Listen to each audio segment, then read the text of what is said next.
స్తబ్దతతో ఎన్నికలు వచ్చిన సమయంలో 5 సంవత్సరాల తర్వాత లాస్ట్ 100 సంవత్సరాలు ఏదైతే యాంటీ ఇన్కంబెన్సీ మన రూలింగ్ పార్టీకి ఉంటుందో అటువంటి ఫీలింగ్ ఈరోజు కనపడతా ఉంది.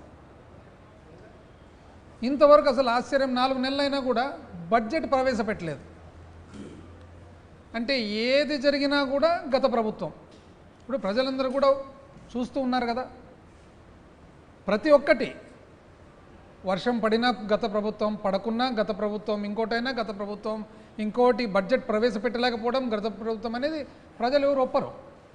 ఇప్పుడు ప్రభుత్వాలు మారేటప్పుడు 5 సంవత్సరాల తర్వాత ప్లస్సో మైనస్సో ఏదో ఒకటి పరిపాలన కొద్ది జరుగుతుంటుంది. కానీ ఈ విధంగా 4 నెలలైనా కూడా బడ్జెట్ కూడా ప్రవేశపెట్టలేని పరిస్థితి అనేది ఎక్కడుండదు.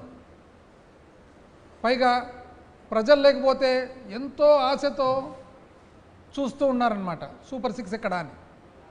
ఎక్కడ పోయినా కూడా ఏ రోజు ఫోన్ ఓపెన్ చేసిన వెంటనే నీకు 15, నీకు 15, నీకు 15, నీకు 18.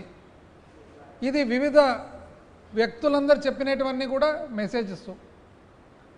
ఇంటింటికి తిరిగి ప్యాంప్లెట్లు పట్టుకొని సంతకాలు పెట్టి ఏదో పట్టభద్రులకు సర్టిఫికెట్గా తెచ్చినట్లు సర్టిఫికెట్లు కూడా అందజేసినారనమాట.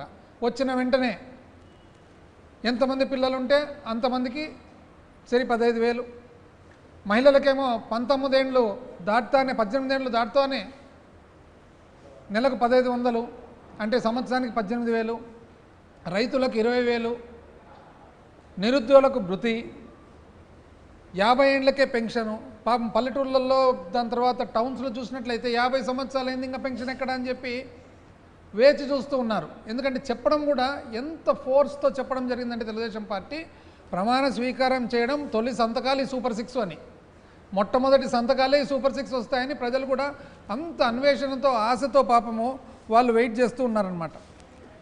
ఇక్కడ చూస్తేనేమో చాలా నెగిటివ్ ఫీలింగ్తో ఏమి 3 నెలలు 100 సంవత్సరాలు దాటి 4 నెలలు ఏం గమనించామంటే మొట్టమొదటి నెల 2 నెలలు 3 నెలలు విపరీతంగా కొట్లాటలు, ఊర్లో కొట్లాటలు.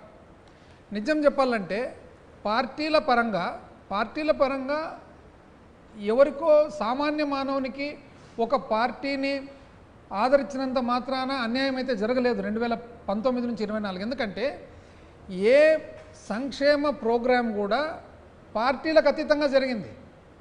పార్టీలకు సంబంధం లేకుండా, ఎటువంటి కులానికి మతానికి సంబంధం లేకుండా అర్హత ఉండే వాళ్ళందరికీ కూడా సంక్షేమ ప్రోగ్రాంలన్నీ అందినాయి. కాబట్టి ఒక వ్యక్తి ఎవరన్నా కానీ నేను ఈ పార్టీని ఆదరించినా కాబట్టి నాకు జరగలేదని చెప్పేదానికి వాస్తవానికి లేదు. కానీ ఇప్పుడు చూడండి ఎంత నెగిటివ్ ఫీలింగ్ ఉందో. మరి ఈ నెగిటివ్ ఫీలింగ్లో అడపా మేమేదో చాలా అభివృద్ధి చేసేవాళ్ళము, మాకు మాత్రమే అభివృద్ధి చేసేది, శాశ్వతమైన అభివృద్ధి చేసేది సాధ్యమవుతుంది అనేటట్లు పేపర్లు మళ్ళీ స్టార్ట్ అయింది. ఢిల్లీలో మళ్ళీ కీలకంగా చంద్రబాబు ఈనాడు. ఆర్థిక సుడిగుండం నుండి గట్టెక్కించండి ఈనాడు. గట్టెక్కించండి మళ్ళీ ఈనాడు. 3 కేంద్ర మంత్రులతో చంద్రబాబు భేటీ, రాష్ట్ర పునర్నిర్మాణమే లక్ష్యం ఈనాడు. ఫలించిన చంద్రబాబు కృషి ఈనాడు. నవంబర్ నుంచి పోలవరం పనులు, అందుకు అవసరమైన నిధులు ఇవ్వండి, కొత్త డయాఫ్రామ్ వాల్ను ఖరారు చేయండి, కేంద్ర జలశక్తి మంత్రి సిఆర్ పాటిల్కు ముఖ్యమంత్రి చంద్రబాబు వినతి. పోలవరం పనులు అంటే ఎవరన్నా చూసినట్లయితే అసలు పాత సిస్టమ్ మాదిరే. అంటే చంద్రబాబు నాయుడు గారు ఇక్కడ బయలుదేరడం నుంచి పోతూ ఉన్నాడు, పోబోతూ ఉన్నాడు, ఢిల్లీలో ల్యాండ్ అయ్యాడు, వీళ్ళని కలుస్తున్నాడు, కలవబోతున్నాడు. అంటే ఇవన్నీ కూడా ఏదో శాశ్వతమైన కార్యక్రమాలన్నీ కూడా వాళ్ళకు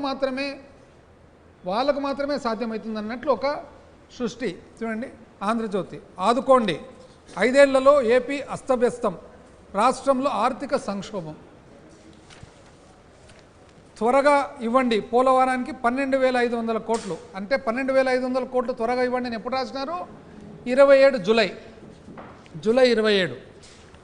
దాని తర్వాత ఆగస్టు 17 పోలవరానికి త్వరగా నిధులు ఇవ్వండి, ఆలస్యమైతే మరో సీజన్ కోల్పోతాం, ఢిల్లీలో జలశక్తి మంత్రికి చంద్రబాబు వినతి. పోలవరానికి త్వరగా నిధులు ఇవ్వండి ఆంధ్రజ్యోతి. మీదే బాధ్యత, రాష్ట్రంలో ఎయిర్పోర్ట్లను విస్తరిస్తాము. ఇది